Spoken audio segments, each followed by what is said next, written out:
Watch me how I do it. Just watch how I do it. Ladies and gentlemen, please welcome USGA Senior Manager Championship Communications, Brian DePasquale.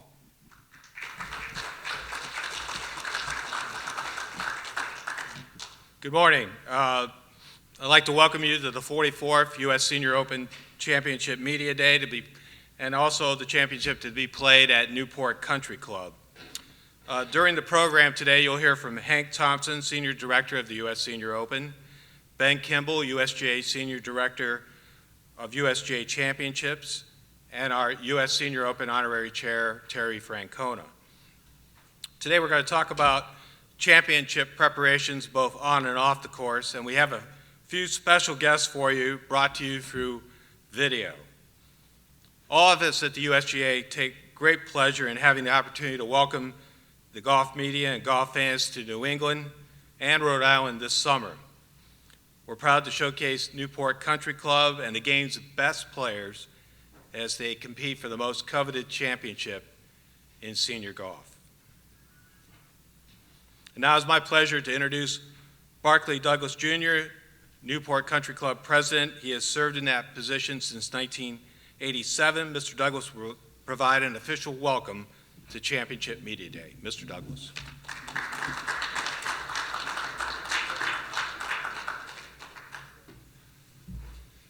Welcome, and thank you for coming today. It's finally going to happen. As some of you know, the Senior Open was supposed to be here in 2020, and COVID interfered with that. But I consider that a trial run when the USGA came here in 2020. But I want to thank the USGA for returning to Newport. It's great to have them back. We have a terrific team for organizing the championship. We have two great co-chairs, and I just want to introduce them. It's Jeff Farrar right over here, and Bob Webster right there. When you were just watching this clip, Bob got very excited because next to the 12th hole, there's a house. That's Bob's house. So when you go by it today, you can think of Bob and thank you. He just had it redone, so it's really quite nice. And if you hit a golf ball into his window, don't worry about it. He'll take care of it. But anyway, the USGA has been a really great partner for Newport. As you know, Newport was one of the founding members of the United States Golf Association in 1894, and then a year later, in October of 1895, the first U.S. Amateur was played at Newport, and then the day after, the U.S. Open, the first U.S. Open was played at Newport. Then it took about 100 years until we got the USGA back. I guess we didn't have telephones, or they didn't have telephones.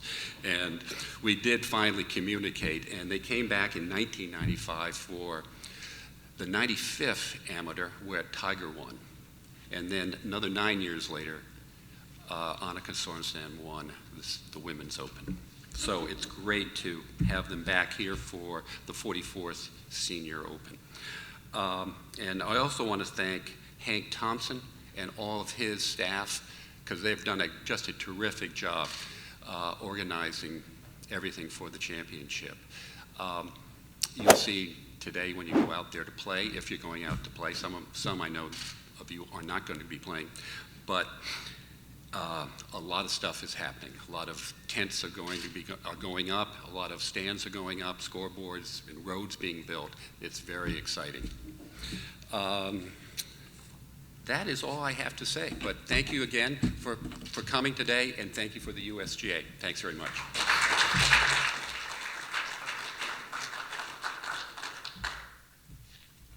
Thank you, Mr. Douglas. Rhode Island native Billy Andrade is no stranger to the U.S. Senior Open and will make his 9th start this year. Andrade has combined to win 7 times on the PGA Tour and PGA Tour champions, and he's also competed in 11 U.S. Opens. We ask that you once again turn your attention to the video screens where we recently spoke to him. You know, it's such a classic venue. It's been there since, the first U.S. Open in 1895. It's old style, and it all depends on the weather. If you get some dicey weather coming off the Atlantic Ocean, the golf course will play very difficult. It's going to be a par 70. It's normally a 72 for the members, so a par 70. 2 5s will play as 2 4s. It'll be very challenging.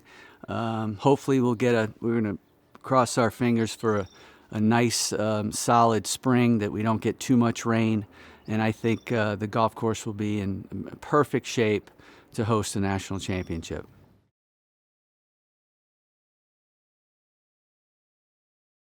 Well, you got to understand, Rhode Islanders love golf. It started back with Dana Quigley, and then Brad Faxon, then myself and Brett Quigley and Pat Horgan. We've had a lot of players come out of Rhode Island that have played on the PGA Tour and now on the Champions Tour. So we have great fans in Rhode Island. We had our CVS Charity Classic for 23 years. The fans came out in groves, which was so fantastic that we were able to raise money for charity around Rhode Island through that tournament. So having a Senior Open, having a national championship, I think the fans of Rhode Island will come out in groves. I think New England is it's such a hotbed for golf. We have so many great golf courses, so many ranked golf courses. Golf is a passion for the people of New England, and I think it will be very well attended. Well, I'll tell you, I think it would be a final stamp on my golf career to be able to win at Newport, win in Rhode Island. It would be really something to, especially at my age. I'm 60 now. My competitive times on the Champions Tour is you got 50-year-olds coming out, and how much longer am I going to play? To have this opportunity to play at home, to play at Newport, a place that I love, the place that I played a lot as a kid growing up. Never played a tournament on Newport Country Club, so that's interesting. But really looking forward to it, and it would be, I don't want to be catchphrasy with like it's a dream come true. I'm too old for that. I just think there would be a final stamp on a great career. We're going to stay in the Ocean State. Brett Quigley, like Billy Andrade, is a member of the Rhode Island Golf Hall of Fame. He tied for 4th last year at the U.S. Senior Open with a final round 66. We ask that you once again turn your attention to the video screen where we recently spoke with Brett.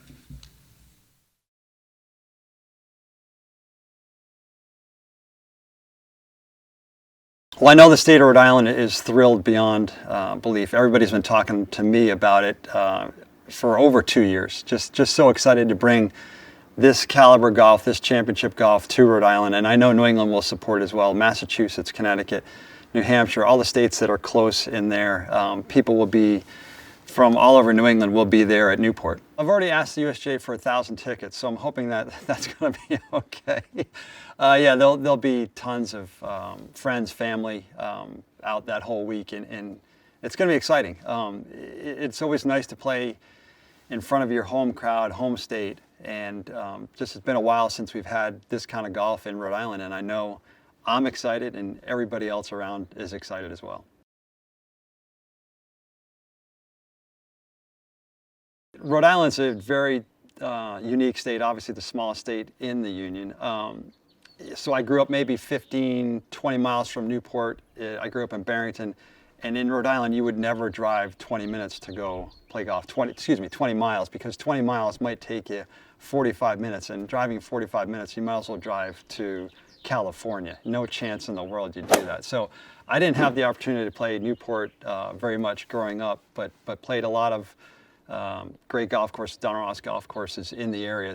But Newport always had an aura of a really special place, championship golf, and just a fun place to be. And so certainly growing up, it held a great spot in my heart. But I'm tickled pink to be going there and playing the Senior Open. Newport's a special place. It'll depend on the spring. So they water the greens and the tees, but they don't water the fairways or the rough. So if it's a wet spring, it could play really long and really challenging. If it's a dry spring, it could play fast, firm, and actually that provides a different challenge as well. So it'll be interesting to see what the weather is leading up to that. But Newport Country Club is such a special place. First U.S. Open there in 1895, first U.S. Amateur in 1895. So just a neat place, and to grow up near there and have this championship at a home course, home state is really cool. Thank you, Brett Quigley. And now we'll ask our panelists to come up on the stage. And we have Hank Thompson, Ben Kimball from the USGA, and our honorary chair, Terry Francona.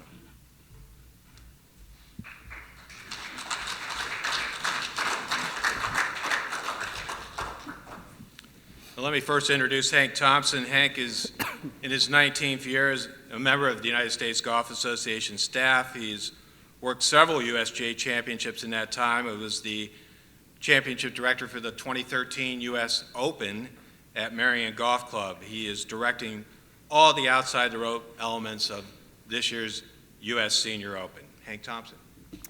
Thank you, Bob.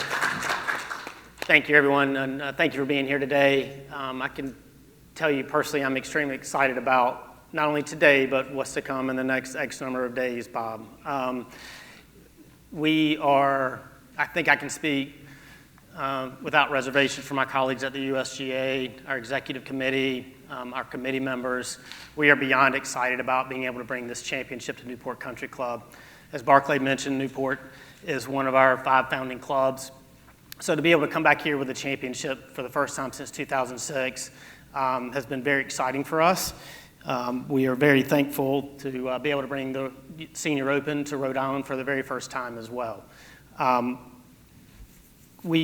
those of you that don't know, to a USGA championship, while we may go knock on a couple of doors, Newport Country Club being one, we first have to have an invitation from the club to be able to consider having a championship at any particular club. So Barclay membership at the club, we're very thankful for your invitation to come back, not only in 2020, but again in 2024. We were upset that we couldn't have the championship in 2020. We put a lot of effort into it, and we're excited about it. For obvious reasons, we weren't able to conduct it then, but I know our entire team, and as you can tell from those that we've heard from already, are very excited to come here and be able to compete at Newport Country Club. I think the city of Newport is no stranger to large events. You do it well, whether it's festivals or America's Cups or whatever the case may be. It's exciting for us to be able to come in and be a part of your history as a city. Our staff has had a great opportunity to work with Newport Police Department and Fire Department to be able to plan a safe and secure championship for all those that arrive and participate during the week. I'd like to thank Mayor Zai for the hospitality, as well as Dave Carlin. I don't know if Dave made his way in yet, but Dave Carlin to help invite us to the city and to be a part of the group. And you invited us whether you know it or not, and we're appreciative for that invitation back as well. As Barclay mentioned, we started construction a couple of weeks ago, May 6th. We've made a lot of progress in a challenging spring weather that we've had, but we've got a good bit of ways to go. So those of you that are able to go to the club and play golf, you'll be able to see a lot of that work.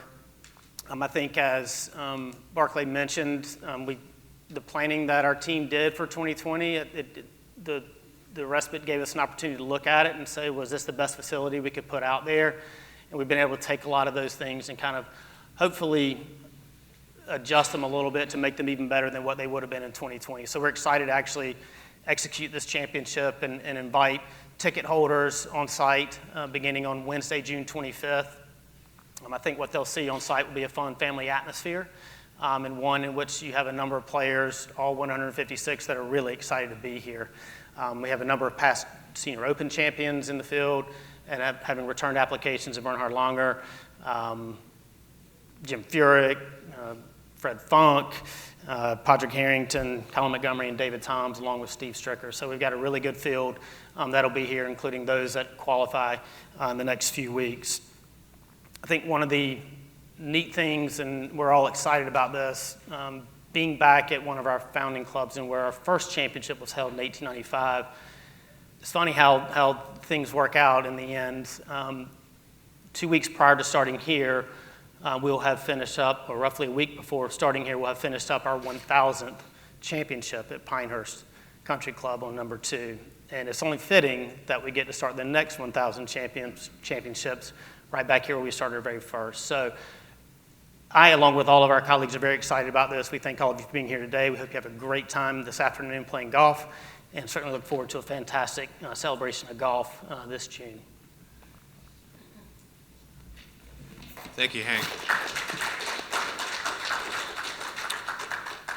It's my pleasure now to introduce Terry Francona, who, as we said, is the honorary chair for this championship. As many in this room know, he managed the Boston Red Sox to 2 World Series titles, but he also guided Cleveland, by the way, they're in first place right now, to a World Series appearance. But besides that, he's an avid golfer and a fan of this sport for his entire life. And Terry, can you tell us how golf became so significant in your life? Okay, sure. When I was a young kid growing up in Western Pennsylvania, everybody played football. Everybody. I came home with the paper, you have your parents sign. My dad looked at me and he said, "What is wrong with you?" He goes, "You're going to get killed." He went and got me some left-handed golf clubs. I joined the golf team, and I was 16 years old. I've been playing ever since and love it. Now, Bob, you're on hole 12? Yes. You're not past the left rough, are you? I am. Ooh, a good chance I'll see you later. As long as you sign the ball that ends up. Terry, are there, and I think you've had some conversations with some of the pros about this, are there comparisons with golf and baseball, especially mentally? Very much so. The two sports, where in baseball there's so many players, and so many players that are so close to being so good. You have AAA, AA, college, and then you look at, golf, you have the PGA Tour, the Champions Tour, the Korn Ferry Tour. And they're so good. I go out and watch the U of A, Arizona golfers a lot, and I see them hit the ball, and I'm like, well, they're ranked 19th in the country. There's this many golfers. Everybody's good. And everybody in this room knows you hit one good shot and you think you can do it, and then the next hole brings you back to earth. Billy Andrade and some of the other professionals. How did some of those relationships get started? I got paired with Billy back in a Diamond Resorts tournament about 7 or 8 years ago, and we were walking down the first fairway, and I told Billy, I said, "Billy, don't let me get in your way." I said, "God, I'm nervous as can be." And I said, this is your job. And he was so friendly and so outgoing, and his caddy Zig, to the point where when they came to Tucson last month, they stayed at my house, and we'd have cookouts every night. And Brett Quigley came over, and we'd have 8, 9 guys over every night. And they're just so easy to root for because they seem to embrace not just the game of golf, but the people. And like I said, they're easy to root for. You lived in New England for many years, obviously, as a manager of the Red Sox, and you still have family members in the area. How do you think Rhode Island and the region will receive this championship? This area is so passionate about sports, and it doesn't have to be baseball, the football, the basketball, the golf, and they're so, I was going to say opinionated, which they are, but they're also very well versed. They know everybody, they care. This will be very well received. And lastly, I know some of the folks in this room are just wondering, in retirement, how's that transition going? What are some of the things that you're doing besides playing golf? Well, so far it's been a lot of golf. My friends tease me every year when I come home from the season. I would need one more club because I'm getting older. I'm running out of clubs. But I sure enjoy it, and I'm an avid, passionate golfer. I wish I could say that's translating into me getting better. That's not the case, but I absolutely love it. And we thank you for being the honorary chair. Thanks for having me. I'm honored.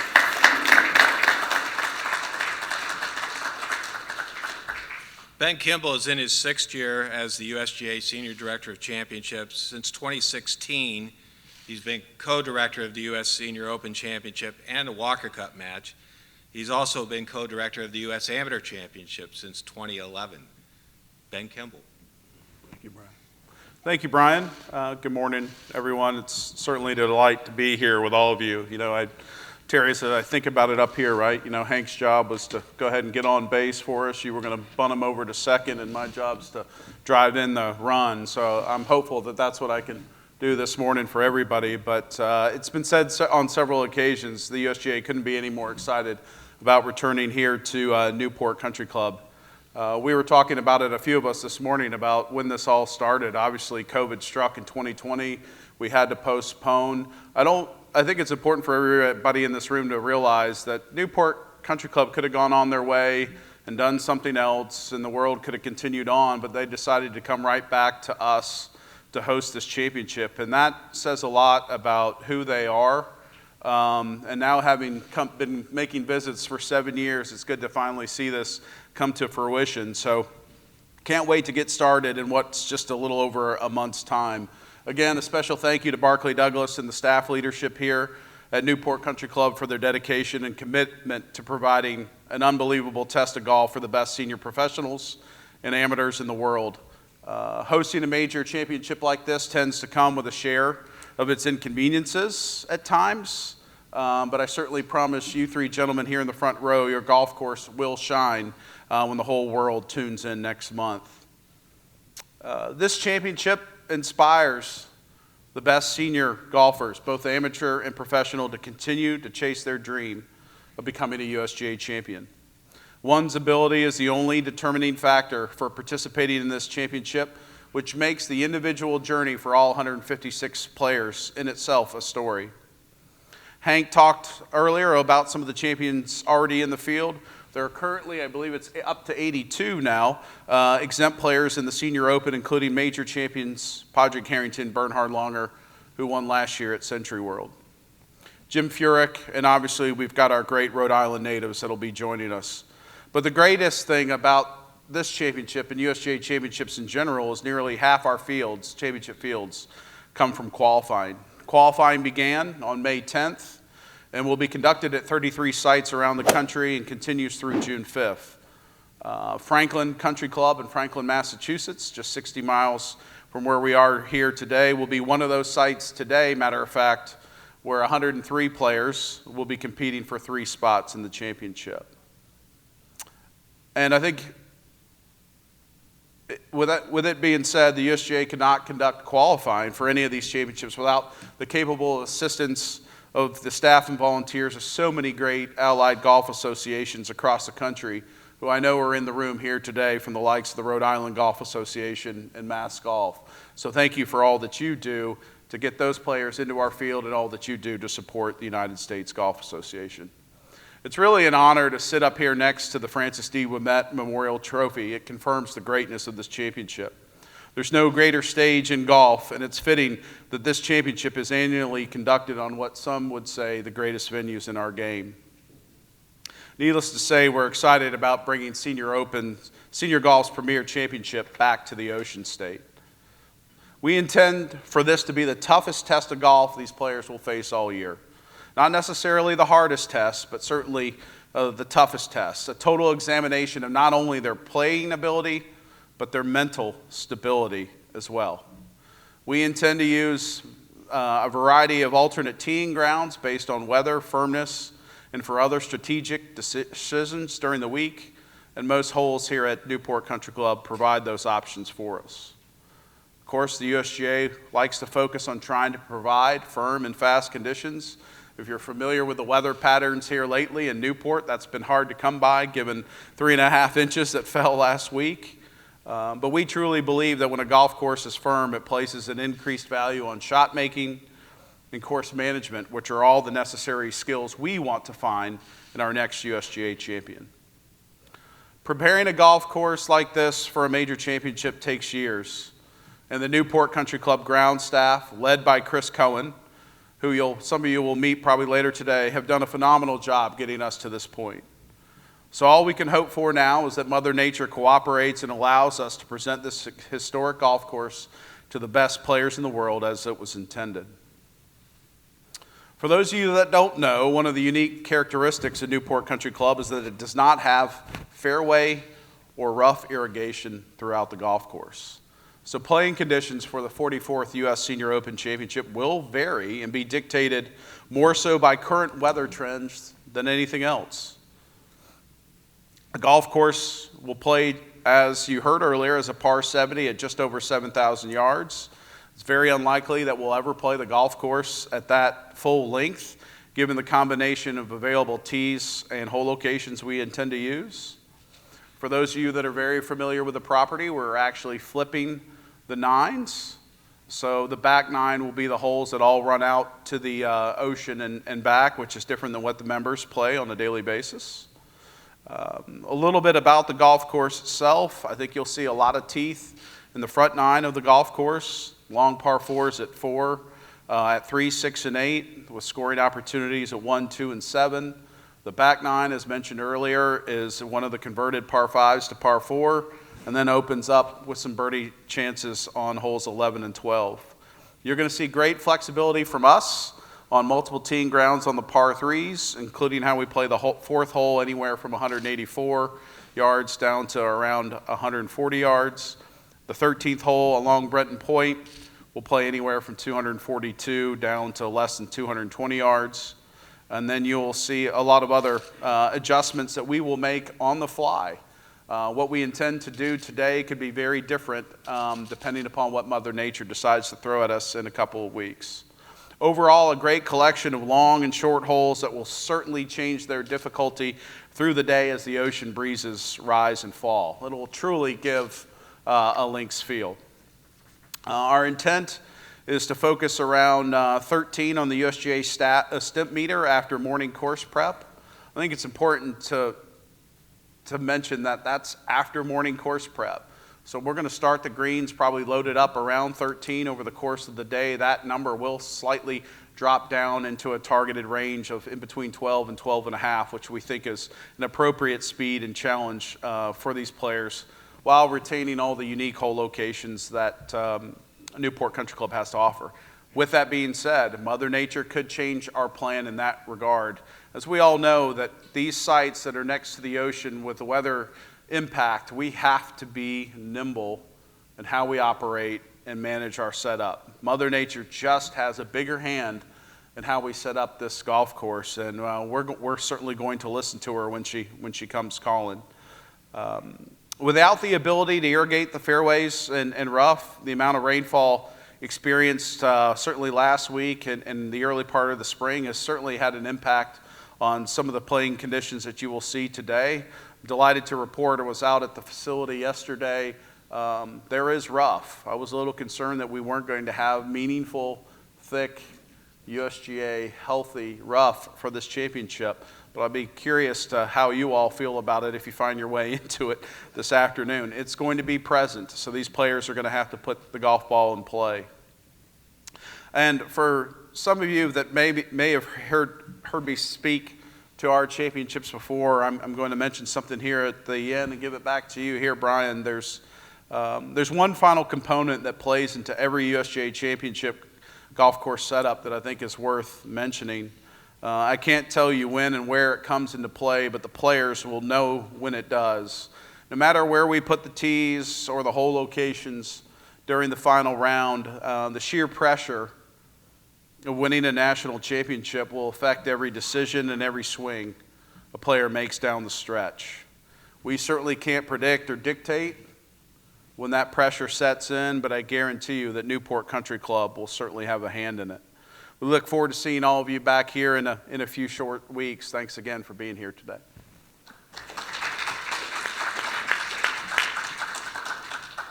Ben, thanks. Ben mentioned some of the great players, and we visited a week ago if last year's U.S. Senior Open champion Bernhard Langer posted a two-stroke victory over 2019 champion Steve Stricker at Century World last year and became the oldest player to hoist the Francis D. Ouimet Memorial Trophy. Again, we ask that you look at the video screens to hear what he had to say.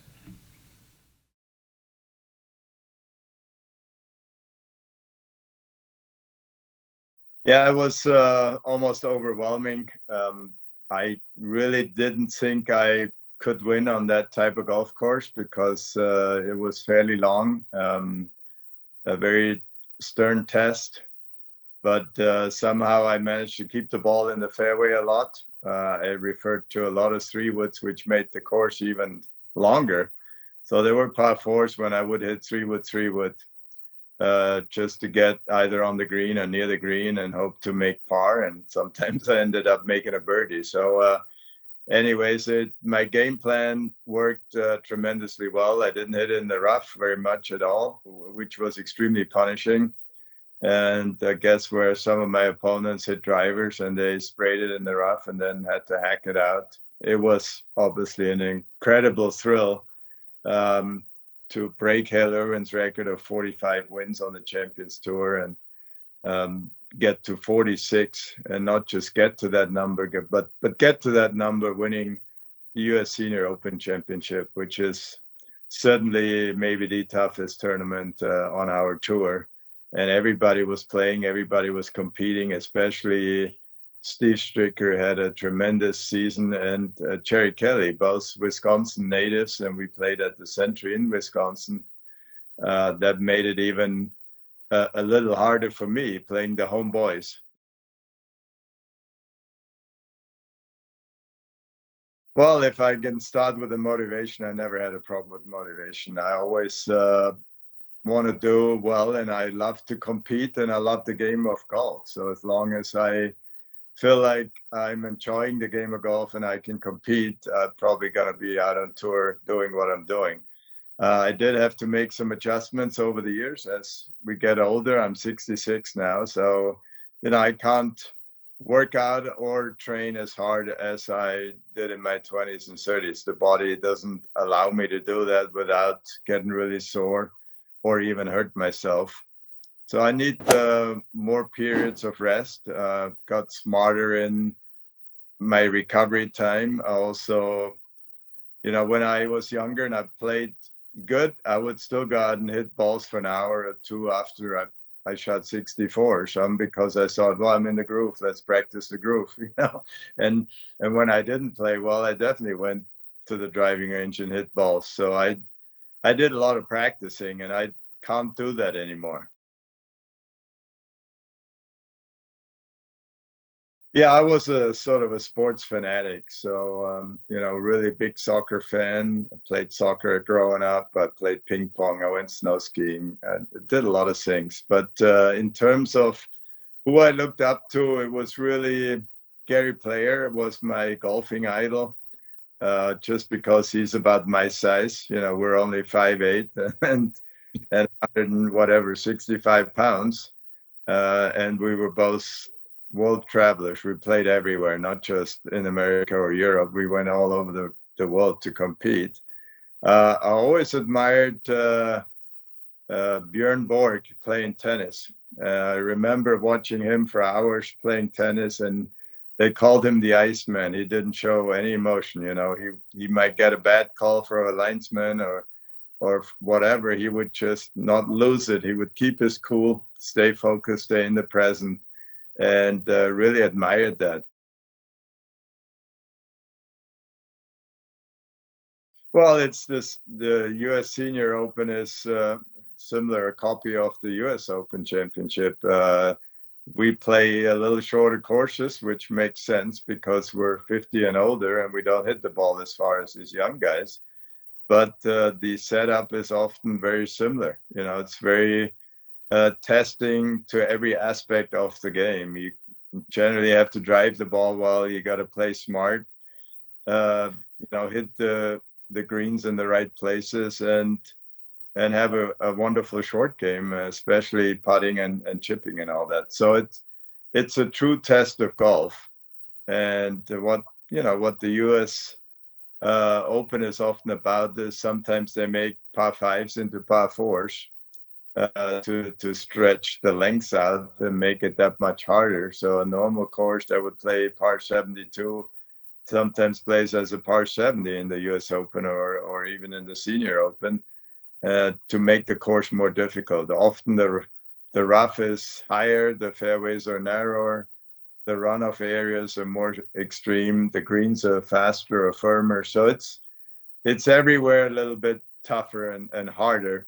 And and that's the same, amongst the majors.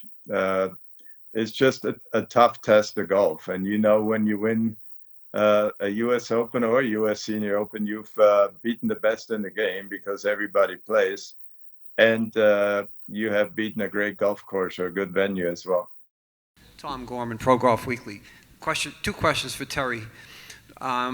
I went to the USGA Gin app to play a lookup to find out what your handicap was.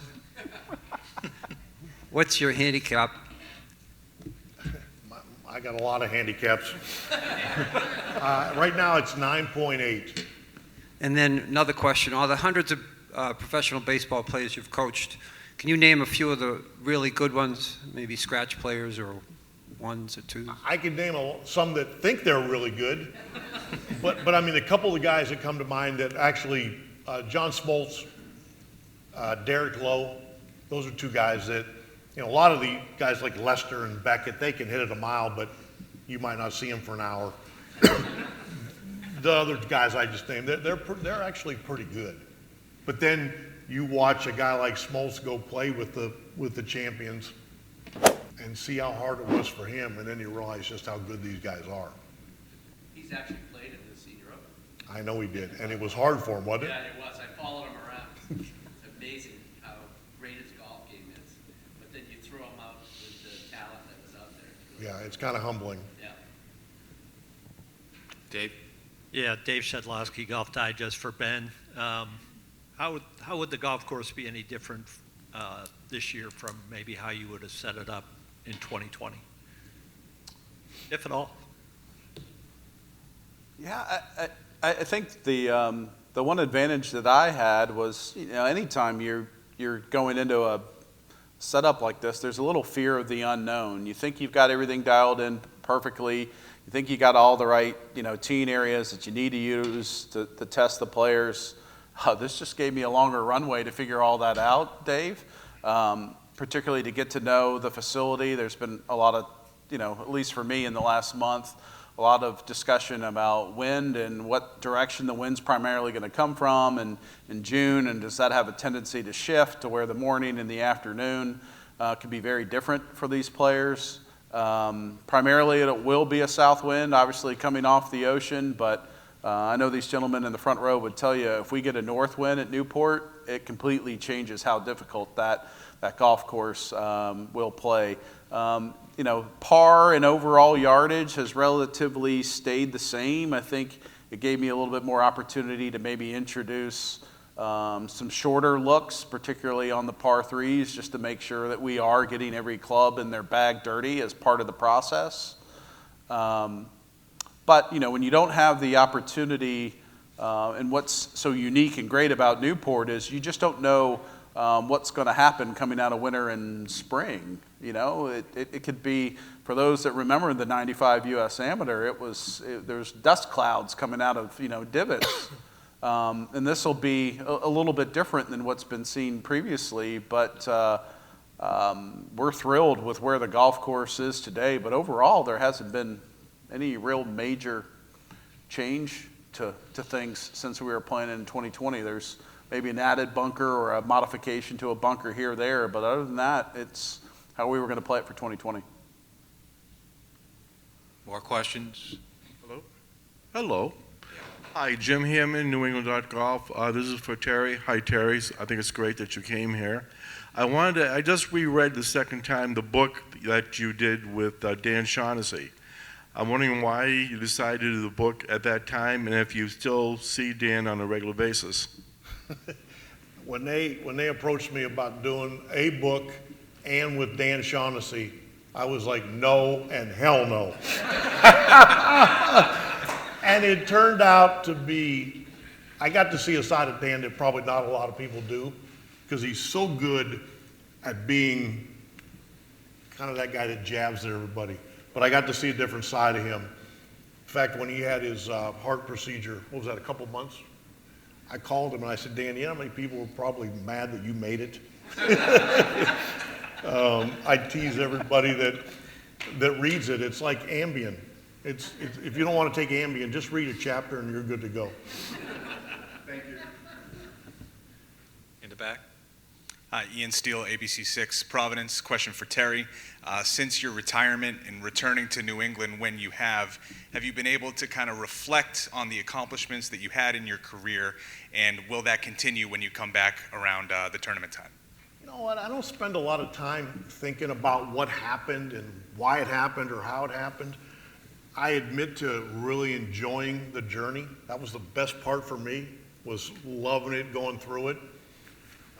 We all came back on the opening day to celebrate not only the 20-year reunion for the Sox, but also Tim and Stacy Wakefield, which I think far out-passioned everything else, as it should be. And to listen to how everybody spoke about Wake and Stacy was really meaningful for all of us. Terry, Mike Macklin, WBZ Radio in Boston. As you look at the Red Sox at this point in the season, 500 ball, 8.5 games behind the Yankees, how do you assess the team? It would appear they're not World Series caliber right now. Is the deficit in the playing, in the managing, in the recruiting, all of the above? What's your assessment? Get me in trouble? This is my first rodeo, man. Next question. You know what? I'm a big Alex Cora fan. I'm a huge Craig Breslow fan. I don't follow them that closely. I know they're injured. I know they have extra lockers in their locker room because they have so many injuries. It's a really long year.